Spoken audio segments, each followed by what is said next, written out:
যারা এখনো প্রিন্স আর রাক্ষস মুভি দেখো নাই তাদের জন্য এই ভিডিওটা, আর তাদেরকে আমার তরফ থেকে হাই। কারণ আমি তোমাদের খাতেই আমি এখনো প্রিন্স আর রাক্ষস মুভি দেখি নাই। প্রিন্স মুভি কি ভাই, আমি তো এখনো প্রিয়তমাই দেখি নাই। সাকিবের পর কয়েকটা ছবি বের হয়েছে, প্রিয়তমা, বরবাদ, রাজকুমার, তাণ্ডব, তুফান, আর কি কি জানো, আবার এখন রকস্টারও বের হচ্ছে। मैं अभी तक नहीं देखा हूँ ভাই।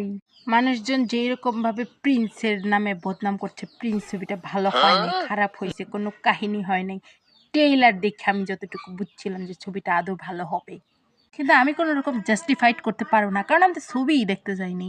আমি তো ছবি পর্যন্ত প্রিয়তমায় দেখিনি, আবার প্রিন্স লা সীতা সিয়ামের রাক্ষস মুভিটা যেই পরিমাণ হিট হচ্ছে, গানগুলো দেখে আমারই তো মন চাচ্ছে ছবিটা দেখতে, কিন্তু আমি দেখতে পারবো না, কারণ আমার ফ্যামিলি থেকে আমাকে ছবি দেখা তো দূর, হলে যেতে দিবে না। মানুষ নাকি মোবাইলে দেখে ফেলে ছবি, কিভাবে দেখে আমার একটু আইডিয়া দাও, আমি প্রত্যেকটা ছবি দেখতে চাই। কিন্তু আমার কাছে এত হিউজ পরিমাণ সময় নাই যে আমি প্রত্যেকটা ছবি মোবাইলে সার্চ দিয়ে দেখবো, কি মোবাইলে দেখবো, হলে যেয়ে দেখবো। এখানে তো ভিডিও বানাচ্ছে এক একজন, এও করে ফেলছে শাকিব খান এবং সিয়াম মারামারি করছে, প্রিন্স আর রাক্ষস একজন একজনকে বকাবকি করছে, তুই আমার ফটোকপি করছিস, তুই আমার ভিডিও দেখছিস, তুই আমার সব কিছু গেট আপ চেঞ্জ করছিস, বরবাতের মতো চুল রাখছিস, তুই সব করছিস, আবার আমার কেউ তোর ছবিতে নিছস রাক্ষস মুভির জন্য।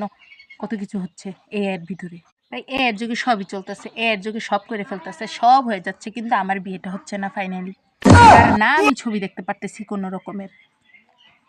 Seamless.